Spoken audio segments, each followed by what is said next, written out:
네, 안녕하세요. 젊은 정신과 의사들이 하는 솔직하고 은밀하고 자상한 정신건강과 마음 이야기 내부자들입니다. 자, 오늘 본격적인 녹음에 앞서서 저희 녹음 참여한 5명 소개 간단하게 드리고 시작하겠습니다. 네, 안녕하세요. 김지용입니다. 네, 안녕하세요. 윤희우입니다. 안녕하세요. 허규영입니다. 안녕하세요. 손정현입니다. 허기훈 선생님 진짜 상큼하네요, 진짜. 네, 좀 분위기 너무 좀 다운된 것 같아서.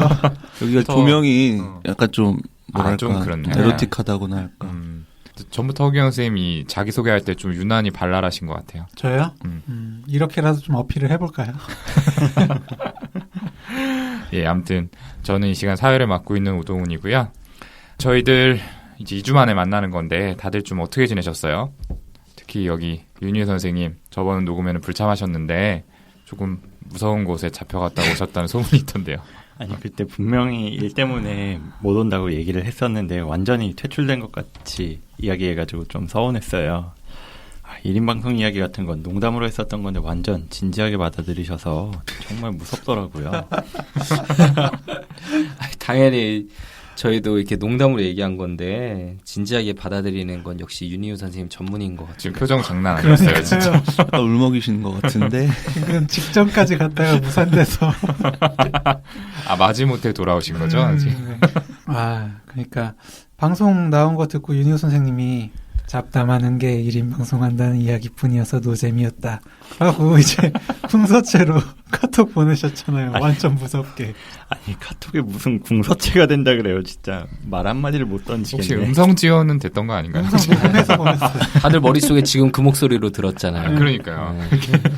근데 지금 희우 표정이 너무 진지해지는 것 같은데 진지 컨셉은 원래 제 거니까 뭐 넘보지 마시고 저도 사실 퇴출이라서 지금 캐릭터 살려야 되는데 알고 계시네요. 네. 걱정이 많네요. 같이 할까? 둘이서? 저번에 2인 방송 얘기 한번 나왔잖아요. 두 분이서 그 송은이 김숙의 언니 라디오 이런 것처럼. 그 비유를 듣고 조금 안 될 것 같다는 생각이 들었는데. 전부터 조금 그 두 분을 약간 싫어하시는 것 같더라고요. 할 말 아닙니다. 와, 몇 살이세요?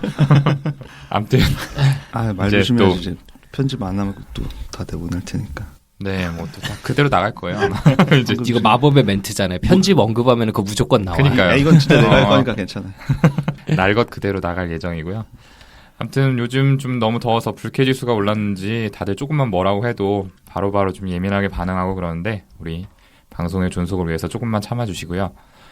그러고 보니까 요즘도 날씨 정말 더운데 지금 녹음하는 게 방송으로 나갈 때쯤이면 정말 더위가 심할 때일 것 같아요. 네, 한 8월 초 중순 이쯤 방송 올라갈 것 같은데 저희가 제일 더위가 심할 때죠. 이렇게 더울 때는 정말 건강 관리도 신경을 써야 되는데 흔히들 더위 먹는다 이런 얘기 많이 하잖아요. 실제로 너무 많이 더울 때는 건강에 이상이 생길 수도 있고요. 네, 저도 원래 더운 날씨 좋아하는 편이었는데 요새 나이가 좀 들어서 그런지 더울 때 되게 늘어지더라고요. 전에는 여름에 진짜 밖에 많이 돌아다니고 그랬는데 요즘엔 조금만 움직여도 지쳐서 그냥 선풍기 쬐고 에어컨 쬐고 누워있는 게 제일 좋더라고요. 그렇죠. 저는 요즘에 잠 잘 못 잘 때가 많아요. 에어컨을 계속 켤 수도 없고 또 추우니까 자다 깨다 하면서 밤새 잠을 설치는 날 좀 많은 것 같아요. 그렇죠. 좀 계속 켜놓고 있자니 좀 춥고 끄면은 바로 좀 더워져가지고 막 습하고 그래서 좀 힘들던데. 네. 아무튼 이렇게 날씨가 더워지면은 아무래도 좀 잠을 잘 못 자게 되는 경우가 많은데요. 이 또 날씨와는 별개로 수면 문제 때문에 고민하시는 분들이 주변에 참 많다는 생각이 들더라고요. 또 저희한테 메일을 통해서 질문해 주시는 분들 중에도 이 수면 문제를 고민으로 가지고 계시는 분들이 많이 계셨는데요. 그래서 오늘 정신건강의학과의 비밀을 소개합니다. 정비소 시간에서는 불면증에 대해서 좀 이야기를 나눠보려고 합니다. 자, 먼저 다들 불면증 하면은 어떤 게 좀 떠오르세요? 네, 저는 개인적으로 진짜 잠을 잘 자는 편이어가지고 네. 어떤 환경에서든 잘 수 있거든요. 그래서 인턴 전공의 때 막 힘들 때는 그 병동 스테이션에서 막 3분, 5분 이렇게 알람 맞춰놓고 자면은 막 그 사이에 이제 꿈꾸다 막 깨고 이랬었어요. 지금도 애기들 재우려고 이렇게 같이 누우면은 거의 대부분 제가 먼저 잠들어가지고 누가 누굴 재우는 건지 이렇게 모르겠는데. 아, 부럽네요. 네. 근데 그게 저희가 정말 진료실에서 만나는 분들 모두가 힘들지만 그 중에서도 불면증 환자분들이 역시 너무나 힘들어하시는 것 같더라고요. 그 얼마나 힘든지 극단적으로 보여주는 예시로 그 자살의 위험성이 어떤 분들에게 높냐라는 항목들 중에 그 불면도 들어 있어요. 네. 그리고 저는 불면증 하면 여러 가지 노래들이 좀 생각이 나는데요. 그 중에서 버스커의 서울 사람들의 한 구절이 떠올라요. 매일 잠 못 이룰 서울 사람 네? 노래할 그러니까요. 때요. 네. 지금 네. 목 다듬으셨어요. 지금 이제 그냥 가사만 읽으려다가 노래 해야겠다 싶어서. 매일 잠 못 이룰 서울 사람들 미술 잃어버린 친구들. 오늘 진짜 제가 잠못 잘 것 같다. 편집할게요. 아, 용기 내셨네요. 아, 잘하는데요. 잘하셨는데. 평소보다 잘하는데요. 와. 아니, 이 대목이 아무튼 떠오르는데 잠 못 자고 미소를 잃어버리는 게 어느 한 개인의 문제가 아니라 서울 사람들의 문제라고 노래하는 거잖아요. 뭐 야근을 해야 돼서 드럼 쳐야 돼서 놀러 가야 돼서 잠을 줄이는 거죠. 그러다 보니까 매일 타이어드하다는 가사인데 너무 와닿았어요. 다들 비슷한 경험 해보셨을 거예요. 일 때문이든 뭐 놀기 위해서든 잠 줄여가면서 뭔가 하고 그 다음엔 피곤해지고 그런 경험이요. 근데 그 윤유 선생님 다음 얘기가 잘 안 들어오고 계속 윤유 선생님 노래만 머릿속에. 청취자분들도 비슷한 상황이 될 것 같은데. 그러니까 네. 우리 어제 얘기하면서 이 부분 희우가 노래로 하면은 좀 수능 금지곡처럼 계속 귀에서 맴돌 것 같다. 링딩동 뭐 이런 것처럼. 그러니까 계속 막 와. 매일 잠 못 이루겠네요, 정말. 약간 진짜 멍해져가지고. 이 편집하시는 분 이 부분만 좀 따로 잘라가지고 mp3 파일로 좀 만들어주시면 안 돼요? 저희 인트로 아우트로 음악으로 사람들 계속 나오게. 미술 잃어버린 친구들. 아무튼 얘기 계속 하죠. 네. 예. 저 얘기를 잖아요. 네. 그죠, 이제. 저희 의사들도 뭐 당직 근무도 많고, 또 이제 뭐 발표할 게 있어서 밤새 가면서 뭐 잠 안 자고 일한 경험 정말 많잖아요. 저는 지용이 형처럼 이제 저도 진짜 잠이 많은 스타일이거든요. 그래서 잠을 못 자서 좀 많이 힘들었었고, 또 수련 받기 전에는 내가 잠 못 자는데도 이렇게 잘할 수 있을까라는 걱정도 많이 했었어요. 그렇죠. 그 대학병원에 이제 당직이라는 거를 제 주변 친구들이나 이렇게 뭐 얘기할 때, 이렇게 당연히 그렇게 생각하고 계신데, 당직 서면은 그 다음날 뭐 쉬고, 그리고 근무하는 거 아니야? 뭐 이렇게 얘기를 맞아요. 하시는데, 저희 대학병원에서는 당직을 서면은 이렇게 밤새 근무를 하고, 바로 아침 회진을 돌고, 그냥 휴식 없이 바로 다시 근무가 시작되는 거거든요. 예. 그래서 진짜 연속으로 당직이 계속 되면은 너무 힘들어요. 그 체력이 계속적으로 완전 소진이 되고, 저도 이게 오동훈 선생님이랑 같이 인턴 돌 때 있었던 일인데, 제 인생에서는 굉장히 좀 충격적인 기억이라서 주변 사람들한테는 좀 얘기했던 그 썰이 있어요. 정형외과 인턴 돌 때 이렇게 한 번은 너무 피곤할 때였는데, 거의 뭐 1, 2주 연속 매일 1시간씩 자고 이래가지고 너무 피곤할 때였는데, 사이다가 너무 먹고 싶어가지고 진짜 졸린데도 엘리베이터를 타고 편의점에 내려가가지고 딱 사이다를 가져온 다음에 침대에 앉아서 탁 따서 먹는데 너무 맛있는 거예요. 근데 마시다가 잠들어가지고 옷에 다 쏟아가지고 진짜 그때 힘들었죠, 진짜. 진짜 힘들었던 기억이 나네요. 야, 하여튼 옛날 생각하니까 저도 힘들었던 기억이 많이 나고요. 근데 꼭 이제 저희 뭐 의사들만 그런 게 아니라 다른 일을 하는 친구들도 마찬가지잖아요. 뭐 어떤 일을 하더라도 뭐 야근을 한다든지 또 집에 일을 가져가서 하는 경우도 많고요. 그쵸, 정말 이제 잠이 항상 부족한 것 같아요. 그러다 보면 또 다음날 피곤해서 업무 효율이 떨어지니까 또 다음날 일 또 늦게까지 해야 되고 악순환이 반복되죠. 네, 맞아요. 병원에서 근무해본 사람들은 다 공감할 만한 얘기인 것 같은데, 문제는 이렇게 잠을 줄여가면서 일하는 게 실제로 일을 잘하고 많이 하는데 도움이 되진 않는다는 점이죠. 오히려 잠을 안 자고 피곤한 상태에서 하면 더 위험한 상황이 생길 수가 있고요. 그렇죠. 작년하고 올해 그 고속도로에서 버스가 승용차 들이받아서 여러 명 이렇게 사망한 사고도 그렇지만, 졸음운전 때문에 1년 동안 사망자가 한 120명 정도 평균 생긴다고 하고 사고 건수는 총 2,500건 정도라고 하거든요. 거의 하루에 7건 정도 이 졸음 때문에 교통사고가 일어난다는 거죠. 고속도로에서 시속 100km 정도로 달릴 때 1초 동안 졸면 거의 30m를 주행하게 된다고 하니까 정말 큰 사고가 나기 쉽잖아요. 운전이라고 하는 게 극단적인 사례기는 한데 그거 말고도 이제 사람이 잠을 많이 못 잔 상태에서 일을 하면 인지 기능이 떨어지거나 판단 실수를 하는 경우는 정말 흔하게 생깁니다. 맞아요. 그렇죠.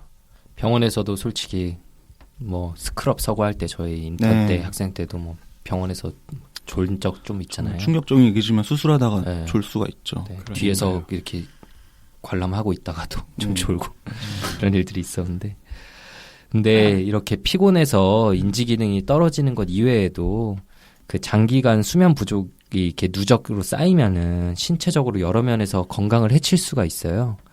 그러니까 우선 잠을 충분히 못 자면 비만이 생길 수가 있는데 제가 어떤 뭐 특정 전공과를 비난하고자 하는 건 아닌데 이렇게 병원에서 저희가 대표적으로 힘든 과 선생님들을 보면은 좀 특징적인 체형을 가지신 경우들이 많더라고요.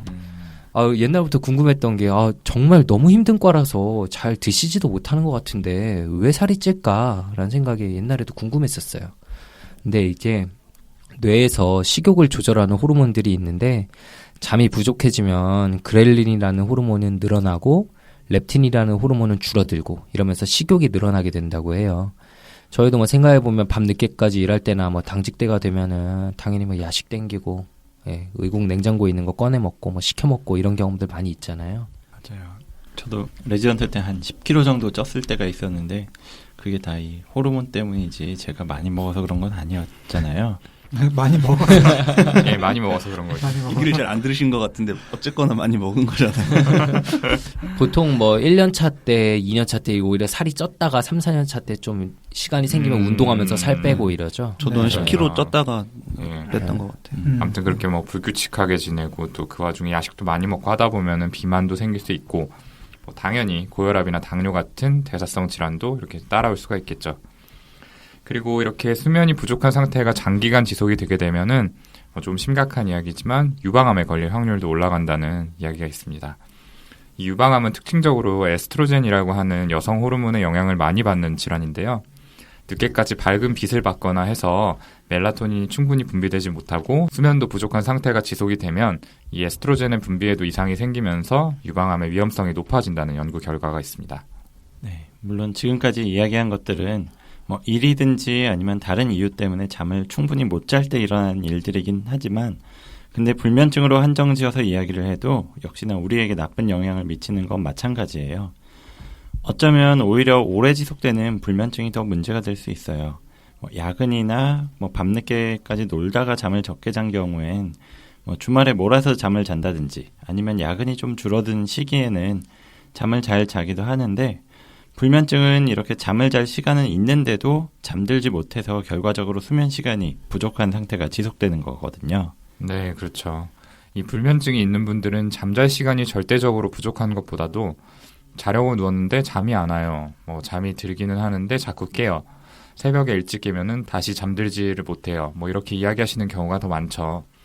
결국 대부분은 잠을 충분히 깊게 못 자는 게 문제라고 이렇게 느낀다는 건데요. 여튼 잠을 잘 자지 못했을 때 신체에 미칠 수 있는 여러 가지 영향으로 이야기를 시작을 해봤는데 그러면 이 잠, 수면이라는 게 대체 어떤 구조로 이루어져 있는 현상인지 이거를 좀 간단히 짚어보고 넘어가도록 하겠습니다. 네, 그 수면의 구조 말씀하셨는데 제가 좀 얘기를 해볼게요. 사람의 수면은 5단계로 나눌 수가 있습니다.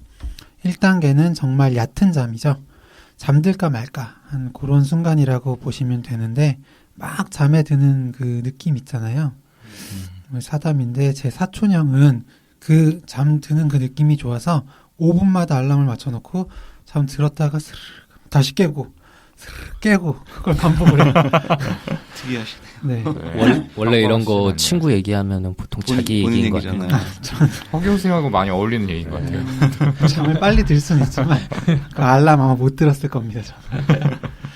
네. 어쨌든 1단계에서 깨어나면 잠든 건지 아닌지 모르지만 뭐 2단계부터는 좀 이제 확실히 잠이라고 할 수 있는 그런 깨면 잠들었다는 사실 기억할 수 있는 그 정도고요. 1단계, 2단계 여기까지를 보통 얕은 잠이라고 하고요.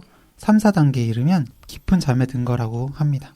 이렇게 깊은 수면 단계로 내려가면서 뇌파도 점점 느려지고 체온이나 맥박 같은 신체 활성도도 떨어지고 이제 신체나 뇌의 회복이 일어나게 됩니다. 그러다가 REM, Rapid Eye Movement, REM 수면이죠. 네. 왜 자신 없게 저희의 동의를 구하시죠? 네. 눈치를 보게 되네요. 이 REM 수면이라는 단계가 나타나는데 이 단계는 잠들어 있는 건 확실한데 뇌파가 깨어 있을 때처럼 빨라지고 심박수나 이제 체온도 올라가게 되죠. 꿈도 이 시기에 꾼다고 하는데 아직까지 완전히 알려지진 않았지만 요 REM 수면 시기에 장기 기억 저장이나 이 정신적인 피로도가 회복되는 이런 역할을 한다고 합니다. REM 수면은 전체 수면의 뒤쪽으로 갈수록 많고 또 길어지는 경향을 보이고 전체 수면을 기준으로 3, 4단계의 수면과 REM 수면이 충분히 나타나야 깊은 잠을 잤다 이렇게 볼 수 있는 겁니다. 네. 우리 교수님 역시 오늘도 과학적인 자세한 설명 감사합니다. 괜찮았나요? 네, 오늘은 뭐 별로 괜찮아요. 어렵지 않게 한 것 같네요. 원래 안 어려웠는데 항상 형이 어렵다고 하는데 저도 어렵던데. 네. 그래요? 어려운 이야기 전문이시죠. 하여튼 규영이가 이렇게 수면의 단계에 대해서 이제 얘기를 해줬는데 이제는 이제 잠을 잘 때 일어나는 일에 대해서도 저희가 한번 얘기를 해보죠. 그 예전에는 잠을 자는 게 단순히 아무것도 안 하는 상태, 이렇게 뭐 죽음과 비슷한 상태라는 생각을 많이 했었는데 1950년대에 아까 말한 렘 수면을 이제 발견하면서 인식이 많이 바뀌게 됐어요. 잠을 자는 동안 이렇게 뇌 활동이 죽은 듯이 저하만 되는 게 아니라 뭔지는 모르지만 그 활발하게 활동을 하고 있다라는 사실을 알게 된 거죠. 네, 맞아요. 자는 동안 아무것도 안 하는 건 절대 아니고 낮 동안 활동을 하기 위해서 어떤 회복을 하는 시간이라는 그 연구 결과들도 있고 뇌 가소성 이론이라고 해서 단순히 회복뿐만 아니고 실제로 뇌에 쌓이게 되는 여러 가지 나쁜 물질들을 활발하게 청소하기도 하는 시간이라는 근거들도 있습니다. 네. 그래서 이제 충분히 잠을 자지 못하는 기간이 길어지게 되면 베타 아밀로이드 같은 그 물질들이 청소되지 못하고 쌓여서 결과적으로는 치매를 유발할 수 있다는 연구 결과도 최근에 나오고 있죠. 그러니까 제가 전공의 때 잠을 많이 잔 것도 머리가 더 나빠지면 안 되니까 이 머리를 보호하기 위해서 그랬던 거라고 보시면 되겠습니다. 베타 아밀로이드 청소할 게 아니라 손정현 선생님을 청소했어야 되는데. 저를 미국에서 쫓아냈어야 된다는 얘기인가? 네, 손정현 선생님이 그 잠자는 문제에 대해서 변명한 거 지금까지 많이 들었는데 제일 참신한 변명이었던 것 같아요. 그런 것 같아요. 아무튼 저희가 또 이전에 꿈에 대해 다룰 때 설명을 잠깐 드렸었는데 이 수면 시간 동안에 낮 시간 동안 받아들였던 정보를 기억 속에 공고화시키는 과정이 일어나면서 발생하는 일종의 노이즈가 바로 꿈이다. 이런 이야기도 저희가 드렸었죠. 네. 자, 지금까지 이제 수면의 과학적 측면에 대해서 간단히 알아봤고요. 그러면 오늘 이야기하려고 하는 불면증에 대해서 좀 얘기를 해볼 텐데 이 잠이 안 오는 현상은 도대체 왜 일어나는 걸까요? 네. 잠이 왜 안 오는지에 대해서 이야기를 해야 되니까 우선 잠이 어떻게 오는지에 대해서 먼저 이야기를 해볼게요. 사람이 깨어있고 잠드는 거 결정하는 데엔 크게 두 가지 요인이 작용을 한다고 합니다. 그 중에 하나는 체내 신호에 반응하는 수면 각성 항상성이라고 하는 거고 또 하나는 외부 신호에 반응하는 24시간 주기 리듬이 있어요. 수면 각성 항상성이라는 건 간단히 얘기하면 오래 깨어있으면 있을수록 잠들려고 하고 오래 잠들어 있으면 있을수록 깨어나려고 하는 걸 이야기한다고 해요. 이거를 수면 압력이라는 말로 표현하기도 하는데 잠들어 있으면 수면 압력이 낮아져서 깨어나고 오래 깨어있으면 수면 압력이 높아져서 잠들게 된다고 이야기를 합니다. 그럼 정현이는 수면 압력이 다른 사람보다 되게 높은 건가 봐요. 그렇죠. 사람마다 이게 차이는 있고요. 저도 저지만 왜 본인 얘기를 저한테 하시는지. 저도 압력이 되게 높습니다. 그러니까. 지웅이 형도. 저는 압력 때문에 거의 깨어나지 못한 적이 있는 것 같아요. 김지훈 선생님 오늘도 좀 수면 압력이 많이 그러게. 높으신 것 같아요. 전 많이 피곤해 보여요. 눈을 감고 있는 건지 뜨고 계신 건지 잘 오늘은 모르겠어요. 좀 많이 피곤해요. 지금. 오늘도 힘드신가 봐요. 얘들아 오늘 들었니? 특별히 인우 준우야 아빠 많이 힘들대. 오늘은 특별히 힘들어. 또 24시간 주기 리듬이라는 게 있다고 했는데 그거는 설카디안 리듬이라고 해서 특히 햇빛의 영향을 많이 받는 체계가 있어요. 그건 햇빛이 눈을 통해서 들어오면 뇌의 송가체라고 하는 부위로 신호가 전달이 돼서 멜라토닌이라는 호르몬이 줄어들게 되고요. 반대로 해가 지고 빛이 어두워지면 멜라토닌의 분비가 늘어나게 됩니다. 이 멜라토닌이라고 하는 호르몬이 잠을 오게 하는 역할을 하는데 어두워졌을 때 멜라토닌 분비가 늘어나면서 잠이 오게 되는 거죠. 네, 윤유 선생님이 설명 잘 해주셨는데요. 이 불면증이 생기는 원인도 지금 희우가 설명한 이 두 가지에 맞춰서 접근을 하면은 이해하기가 쉬울 것 같습니다. 일단 24시간 주기 리듬이 환경적인 변화에 영향을 받는 경우가 있어요. 그래서 해외여행을 갈 때처럼 시차가 생기거나 아니면은 계속해서 교대 근무를 하는 경우가 있고요. 더 흔하게는 밤 늦게까지 밝은 빛의 자극을 받거나 반대로 낮에도 어두운 곳에만 있으면 또 영향을 받게 되죠. 특히나 푸른 빛이 이 멜라토닌 분비를 억제하는 경향이 많아서 자기 전에 스마트폰 화면을 보게 되면은 잠을 잘 못 자게 될 수가 있어요. 그 외에도 모두 다 아실 만한 외부 요인으로는 대표적으로 각성을 유발하는 물질인 카페인을 들 수가 있죠. 다들 시험 기간에 자지 않기 위해서 커피나 에너지 음료 드셔보신 경험들이 있을 텐데 뭐 어떤 분들은 밤새 놀기 위해서일 수도 있고요. 본인이요, 본인? 아니, 허규영 선생님이요. 네, 또 뭐 어떤 물질이 있을까요? 예, 수면에 영향을 미치는 물질로 진짜 중요한 게 술이에요. 어제 술 드셨어요? 아유, 무슨 소리예요. 짜증을 내셨어. 무섭게. 술을 마시면 이렇게 잠이 오니까 많은 분들이 이제 불면을 해결하기 위해서 술을 사용하시는데 이건 정말 잘못된 행동이고 불면을 키우는 일이에요. 이렇게 알코올이 그 중추신경 억제 기능이 있기 때문에 일단 수면 유도에 도움이 되는 건 맞거든요. 술 먹으면 좀 졸리긴 하잖아요. 근데 문제는 이러한 습관이 이렇게 장기적으로 지속될 경우에요. 그 우리 몸이 그 항상성을 유지하려고 하거든요. 그러니까 항상 비슷한 정도, 일정한 정도를 유지하려고 하는 특징이 있는데 자신을 졸리게 만드는 술이 매일 들어온다고 계속 잠만 자는 게 당연히 아니라 그 졸리게 만드는 술에 저항해서 그러면 뇌의 각성에 있는 정도가 더 올라가서 이렇게 균형이 맞아지게 되거든요. 더 깨어 있으려고 뇌는 노력을 하는 거죠. 졸리는 술이 계속 들어오니까. 그러다가 갑자기 술이 없이 이렇게 자려고 하면은 뇌는 각성이 되어 있는 상태이니까 잠을 못 이루게 되는 거예요. 그렇죠. 네. 또한 이렇게 술은 잠에 드는 것까지는 좀 도와주긴 하는데 전체 수면 구조에는 이렇게 악영향을 미쳐서 깊은 잠을 못 자게 만들고 얕은 잠 자다가 계속 깨게 만들고 또 아침 일찍 깨게 만들고요. 네, 그래서 뭐 과음하고 필름 끊겨서 잔 날은 사실 일찍 쓰러져서 잠들 수도 있지만 결국 새벽 일찍 일어나가지고 고생하시는 경우들도 많거든요. 네, 많은 분들께서 잠이 너무 안 와도 왠지 수면제는 먹으면 몸에 안 좋을 것 같다면서 술을 드시는데 그건 정말 잘못된 판단이라는 점을 꼭 알아주셨으면 좋겠네요. 네, 맞습니다. 뭐 지금 뭐 스마트폰이나 뭐 커피, 술 이런 좀 외부 환경적인 요인들에 대해서 이야기를 해봤는데 이번엔 체내에서 일어나는 그런 이제 수면 방해하는 요인들에 대해서 좀 얘기를 해볼게요. 여러 연구들을 종합해보면 단순히 잠만 못 자는 그러니까 다른 원인이 없는 1차성 불면증은 전체 불면증의 사실 15% 정도밖에 안 된다라고 합니다. 다시 말해서 전체 불면증의 80% 이상이 불면을 일으키는 또 다른 요인이 동반되는 경우거든요. 여기에는 수면 무호흡증 같은 신체적인 질병이 원인이 되는 경우도 있고 또 아니면 우울증이나 불안장애 같은 정신질환이 원인인 경우도 많죠. 근데 역시 그 우울증, 불안증 때문에 못 주무시는 경우가 엄청 많죠. 그 우울증 진단 기준 자체에 불면이 들어가 있잖아요. 네. 네. 그런 경우에는 이제 우울증을 치료해야지 그 동반된 불면도 좋아질 수 있는 건데 우울증에 대한 치료는 안 하시고 이렇게 약국에서 수면 유도제만 사다 드신다든지 아니면은 뭐 정신과 외에 다른 병원에서 진료를 보시고 수면제만 받아서 드시면서 그러니까 결국엔 불면이 해결되지 않고 길게 지속되는 경우들도 흔하게 뵐 수 있어요. 네, 지금까지 이제 일반적인 수면의 구조와 불면을 일으킬 수 있는 원인들에 대해서 간단히 이야기를 나눠봤는데요. 아무래도 조금 어려운 이야기고 이야기가 길어질 것 같으니까 여기서 잠깐 쉬고 이어지는 동반질환이 있을 때의 불면증 그리고 그 치료는 어떻게 하는지에 대해서는 2부에서 저희가 이어서 말씀 나누도록 하겠습니다. 2부도 들어주세요.